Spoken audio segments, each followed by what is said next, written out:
Chers frères et sœurs, bienvenue à notre programme d'aujourd'hui. Je m'appelle Odon Boulamba, je vais vous présenter ce programme pendant quelques minutes. Soyez avec moi pour découvrir aujourd'hui Joseph Kabila, le verrou du Kivu qui peut faire exploser la paix de Washington. Eh bien, nous allons débuter ce programme dans une seconde. Soyez prêts et attentifs. Merci de nous avoir choisis. L'accord de Washington, la paix sans terrain. Le 27 juin 2025, à Washington, les caméras sont braquées sur une signature, un accord de paix, un document censé tourner la page d'une guerre. Autour des tables, trois noms: la République démocratique du Congo, le Rwanda et les États-Unis.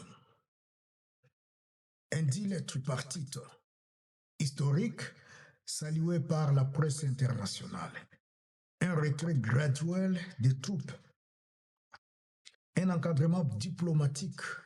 Une promesse de stabilité. Mais un détail dérangeant. Ce traité n'a pas été signé au Kivu. Il n'a pas été négocié avec les peuples qui saignent.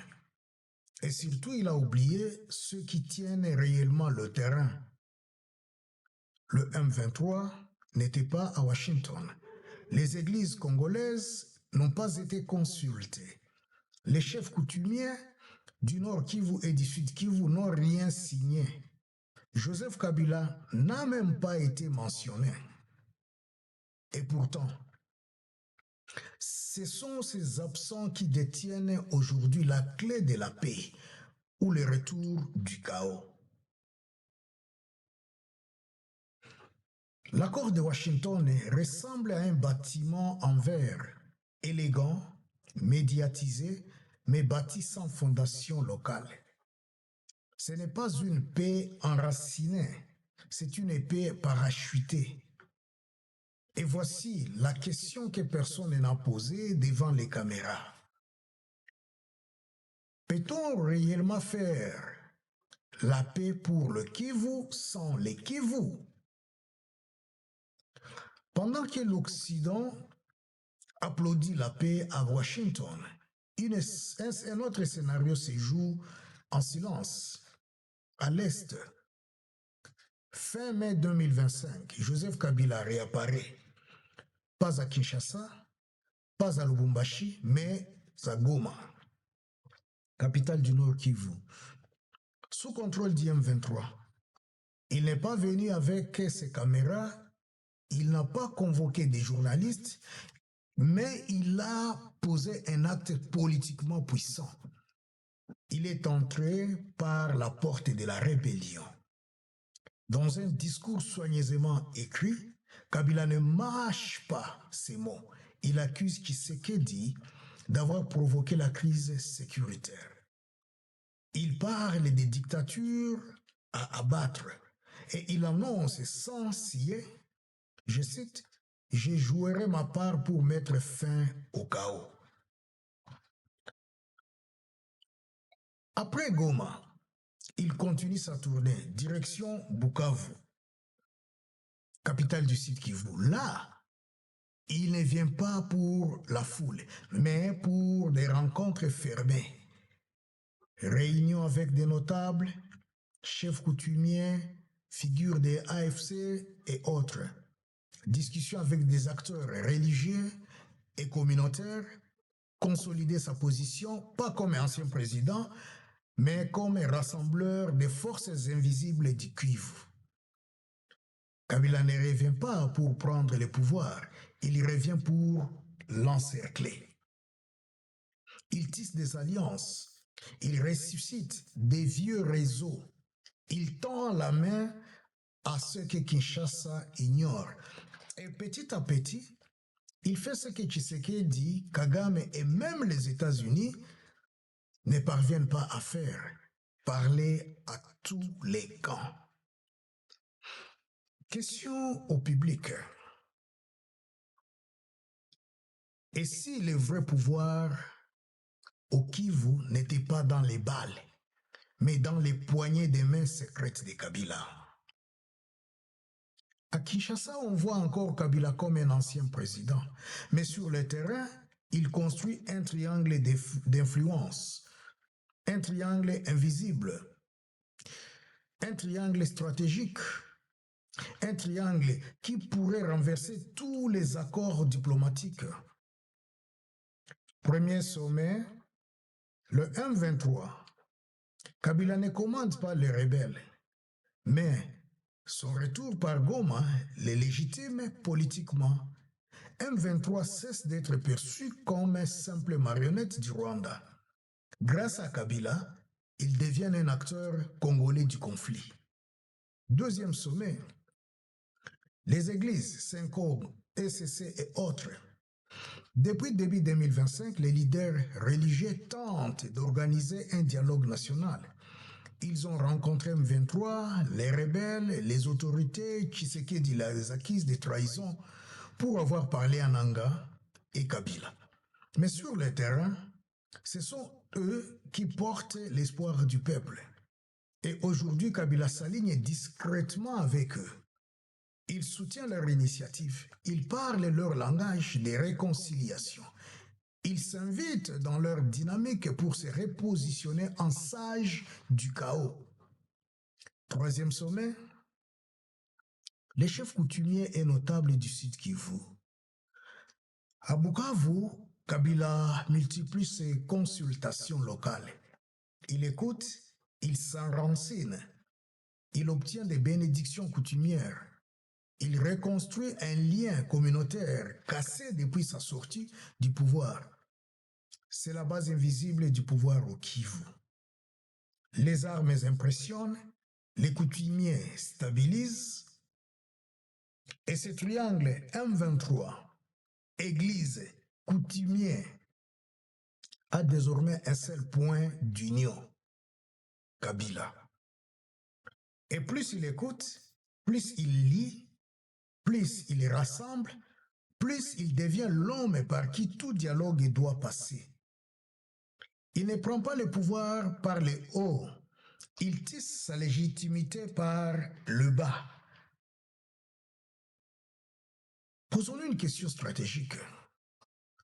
Et si demain, une vraie conférence nationale s'organise à Doha, est-ce que quelqu'un d'autre que Kabila pourra vraiment représenter le Kivu?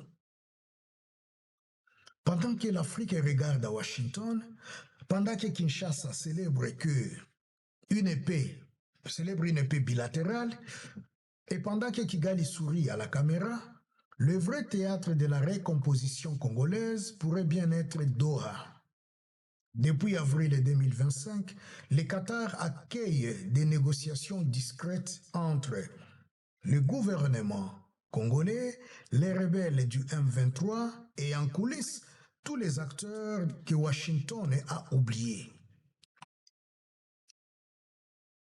Objectif non déclaré.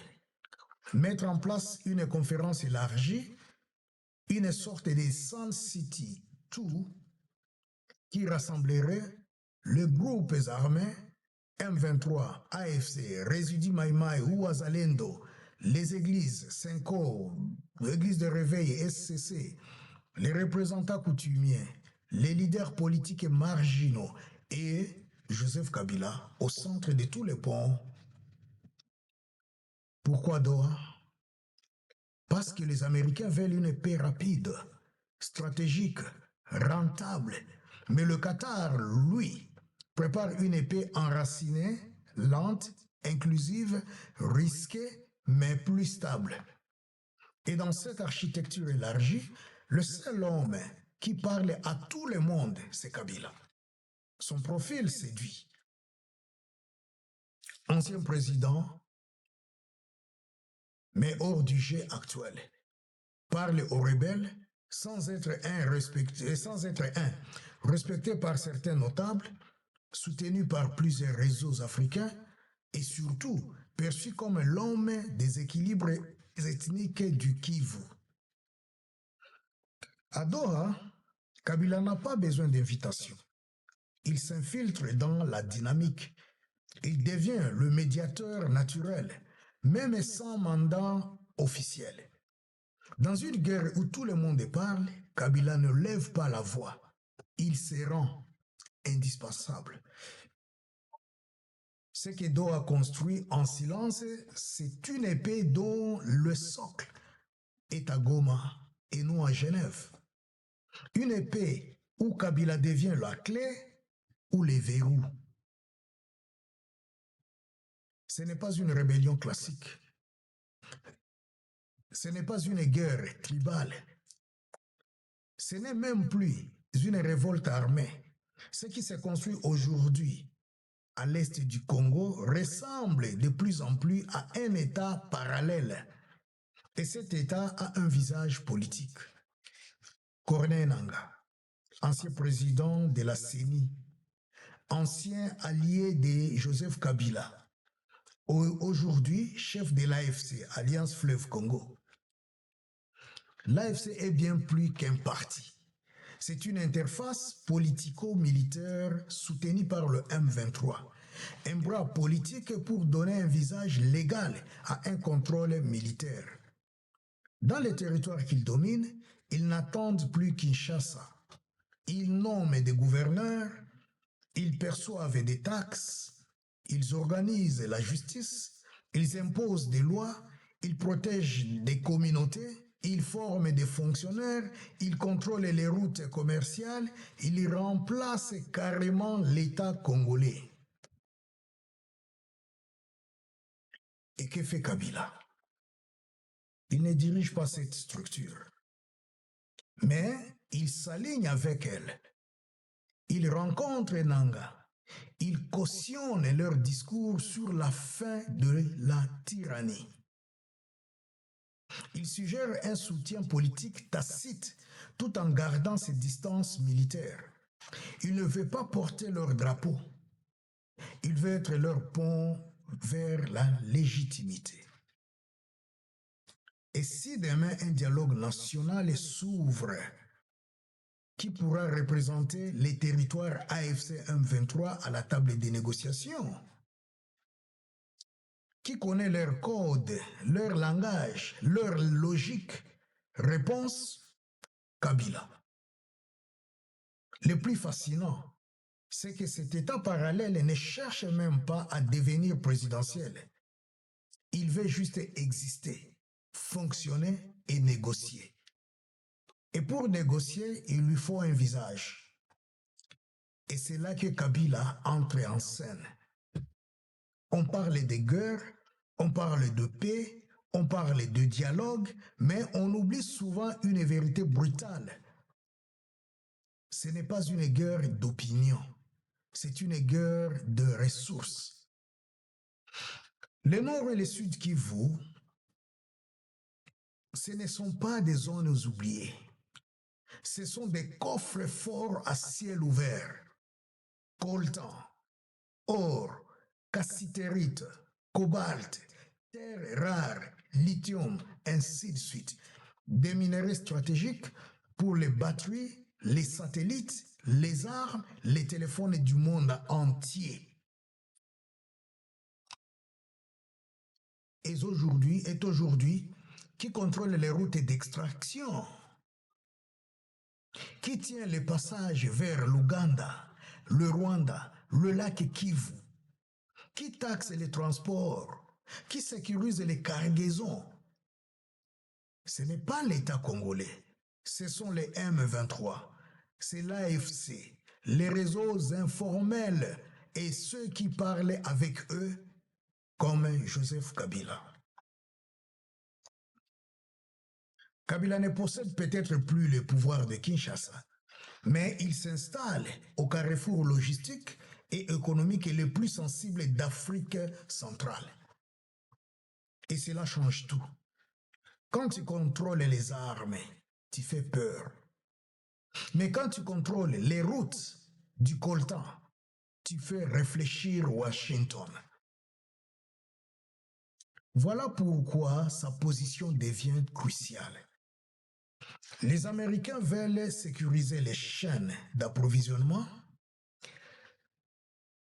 Les Européens veulent éviter une déstabilisation énergétique. Et Kigali veut garder la fluidité commerciale sous contrôle indirect. Mais si Kabila s'impose comme le pont obligé entre ces minéraux et la stabilité régionale, qui pourra vraiment l'ignorer? Alors posons la vraie question. Ce n'est peut-être pas un chef d'État, mais est-il devenu le douanier invisible du chaos congolais? Kinshasa n'est pas aveugle. Tshisekedi voit le retour de Kabila. Il sent la menace et il a décidé de contre-attaquer. Mais pas sur le terrain du dialogue, mais sur le terrain de la répression. Depuis avril 2025, saisi d'avoir lié à la famille Kabila, arrestation des militaires proches de son ancien régime, restriction des activités du PPRD et son parti, surveillance renforcée des déplacements de ses partisans et surtout levée officielle de son immunité parlementaire, Kabila peut désormais être poursuivi pour trahison. Mais ce n'est pas tout. Félix Tshisekedi aurait, selon plusieurs sources diplomatiques, qualifié Kabila, Nanga et Katumbi de Swahili-speaking traitors. Une expression lourde, ethniquement sensible, une déclaration qui ne passe pas inaperçue dans un pays où la fracture linguistique et régionale reste explosive. En même temps, Tshisekedi tente un coup politique. Il propose une coalition de l'opposition Homeland Camp, pilotée par Fayoulou. Il tente de marginaliser Kabila, Nanga et leurs alliés du Kivu. Il met sous pression les églises en les accusant de complicité. Mais plus il s'agite, plus il révèle qu'il perd le contrôle du terrain. Kabila ne répond pas frontalement. Il laisse Kinshasa s'énerver. Il joue la carte du calme, du sage, du médiateur. Et dans ces jeux d'échecs, chaque arrestation renforce sa posture d'homme pacifique en mission. La vraie question devient alors, jusqu'où ira Tshisekedi pour neutraliser Kabila? Et jusqu'où ira Kabila pour faire croire qu'il ne cherche pas à le renverser? Personne ne veut vraiment de Kabila. Mais personne ne sait comment faire sans lui. Et c'est là que les malaises des grandes puissances commencent. Les États-Unis, ils ont investi dans l'accord de Washington. Ils veulent stabiliser l'Est, sécuriser les minéraux, calmer Kigali. Mais aujourd'hui, ils réalisent que l'homme qui parle au M23, aux églises et aux coutumiers n'est pas Tshisekedi, mais Kabila. Alors que faire? Les sanctionner? Les tolérer? Ou en silence le laisser négocier, à condition qu'il tienne sa promesse de ne pas prendre le pouvoir? Un diplomate européen aurait dit en off: Kabila, c'est l'homme que tout le monde déteste, mais dont on aura peut-être besoin. Fin de citation. La France, traditionnellement proche de Kabila, père et fils, Paris reste discret, très discret. Elle observe Doha, suit les églises, garde des contacts dans l'ombre. Pour la France, la stabilité du Kivu est plus importante que le nom de celui qui la garantit. La Belgique, liée historiquement aux élites congolaises, elle a longtemps critiqué Kabila. Mais aujourd'hui, ces réseaux miniers et humanitaires passent par l'Est. Et l'Est, c'est M23. Et derrière M23, il y a désormais un homme à Goma et Bukavu qui s'impose sans fusil, Kabila. Le Qatar, hôte des négociations silencieuses, voit en Kabila un atout stratégique pour réussir là où les autres ont échoué. Doha ne cherche pas un président. Il cherche un garant local de la paix commerciale. Et qui mieux que l'ancien président au long bras logistique? Résultat, les puissances étrangères sont prises à leur propre piège. Elles ont soutenu Tshisekedi, mais c'est Kabila qui parle à ceux qui tiennent le terrain. Et dans les réelles politiques internationales, ce n'est pas l'homme élu qui compte, c'est celui qui peut livrer le silence des armes. Alors, face à ces malaises occidentales, une seule question flotte dans les chancelleries.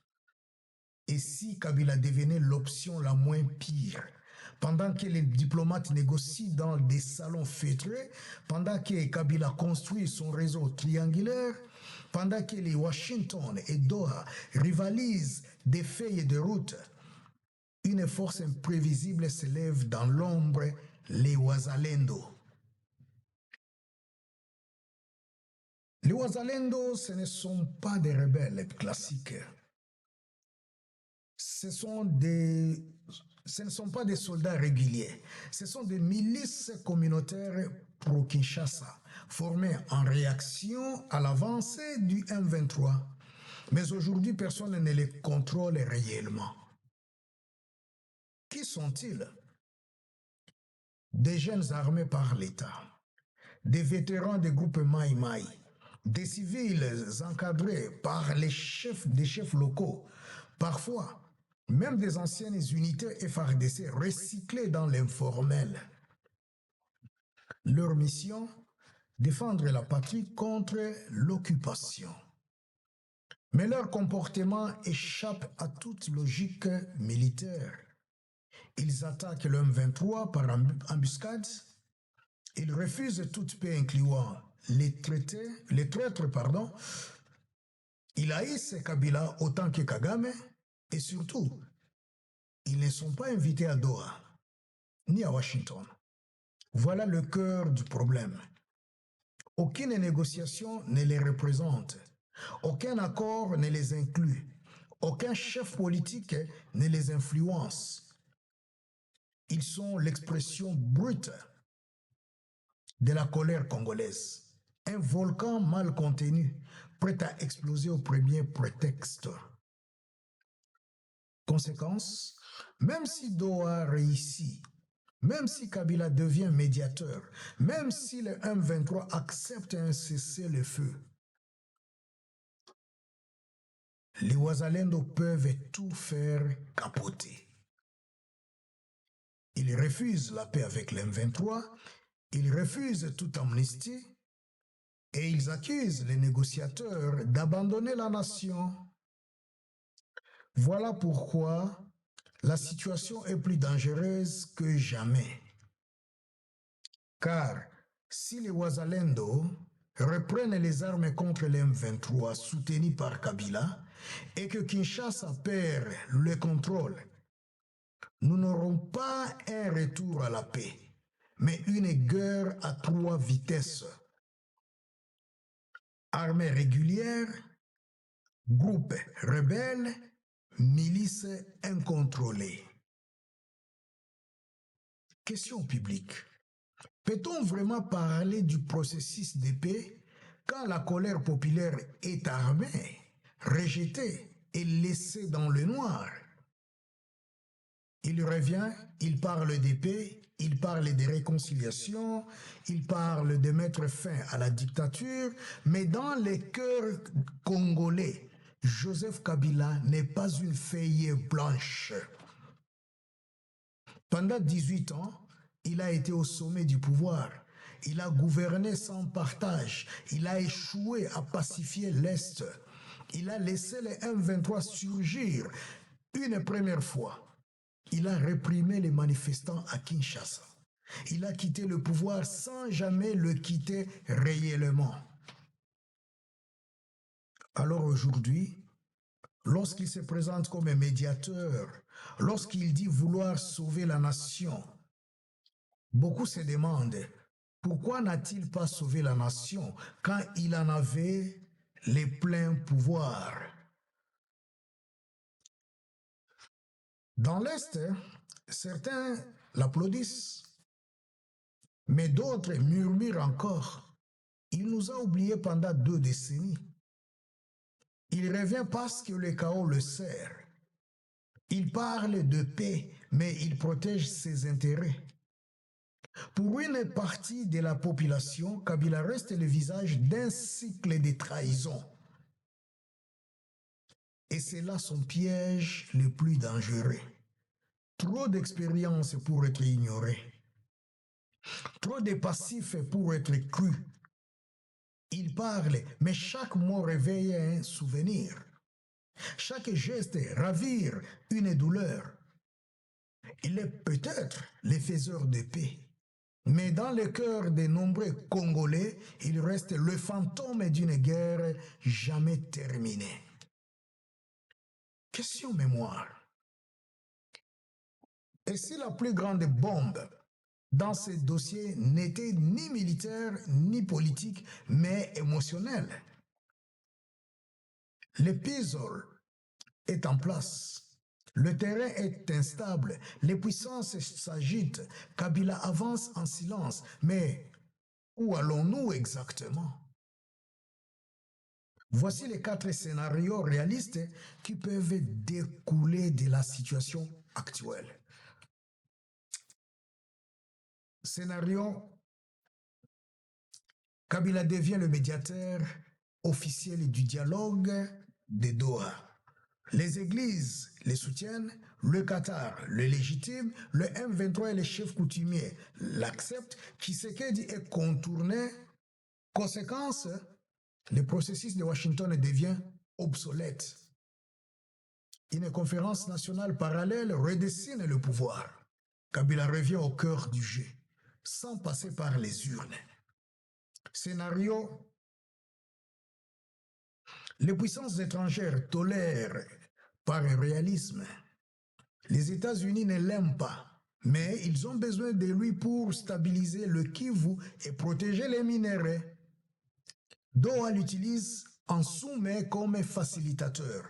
Conséquence: un accord discret se forme. Kabila reste en arrière-plan, mais il obtient garantie, protection, influence.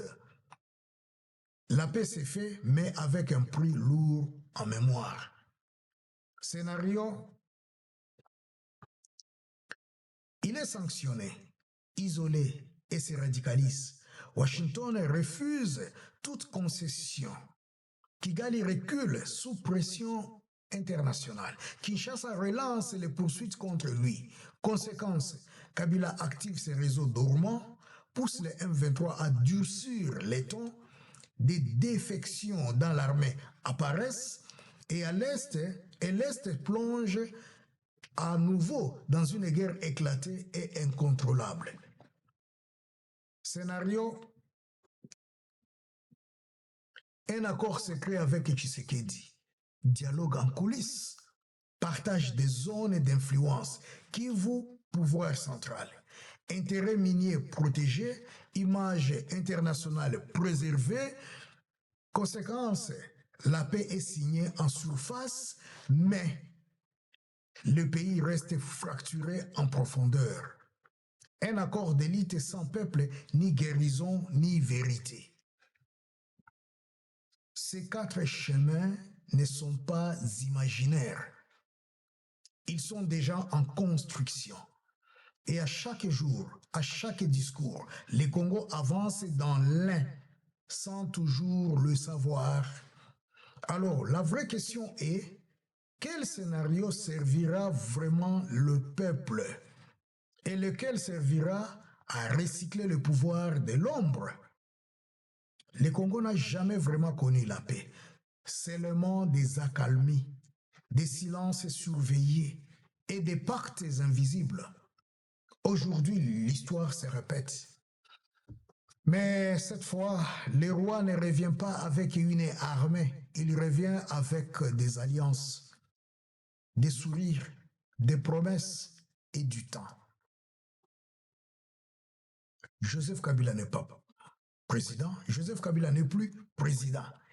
Il n'est plus chef de guerre, mais il devient le point de passage obligé entre la guerre et la paix, entre les minéraux et les routes, entre les églises et les fusils, entre Doha et Kinshasa. Il ne veut peut-être pas régner, excusez-moi, mais il veut que personne ne puisse régner sans lui. Pendant que le peuple saigne, les accords se signent, pendant que les caméras applaudissent Washington, les racines de la crise s'entrelacent à Bukavu. Et dans l'ombre, un homme trace les lignes invisibles du futur. Le futur ne disparaît jamais et se transforme. Il se déplace et parfois il revient sous les traits d'un homme qu'on croyait sorti du jet. Afrique sans masque vous pose la question. Joseph Kabila est-il aujourd'hui A, un médiateur de paix lucide, B, un ancien président manipulateur, C, un maillon indispensable du chaos, D, un piège géopolitique entre Kigali, Kinshasa et Washington? Ce pays n'est pas seulement traversé par des conflits, il est traversé par des silences organisés, des pactes entre puissants, des guerres sans fin, des paix sans peuple, et dans l'ombre, ceux que l'on croyait partis reviennent, non pour régner, mais pour s'assurer que personne ne régnera sans leur bénédiction. À tous ceux qui regardent encore la politique congolaise comme une suite d'élections, ouvrez les yeux. Nous sommes dans une partie d'échecs. Et Kabila n'a jamais quitté l'échiquier. Afrique sans masque vous donne rendez-vous très bientôt. Abonnez-vous, partagez, faites circuler la vérité. Parce que sans conscience, l'Afrique restera un théâtre où d'autres écrivent le scénario. Dicton du jour. Ce ne sont pas toujours les présidents qui gouvernent, mais ceux sans qui rien ne peut se décider. Commentez, si vous voulez bien. Je répète encore, abonnez-vous à Afrique sans masque, partagez cette émission et souvenez-vous, ce n'est pas la guerre qui est invisible, c'est la vérité qui est enterrée sous les mines. Merci beaucoup pour votre attention. C'était la voix de Odon Boulamba. Et je pense que nous nous verrons encore dans les prochaines émissions, très bientôt. Que Dieu bénisse la RDC, que Dieu soit avec vous. Merci beaucoup, je vous remercie et à la prochaine occasion. Merci et au revoir.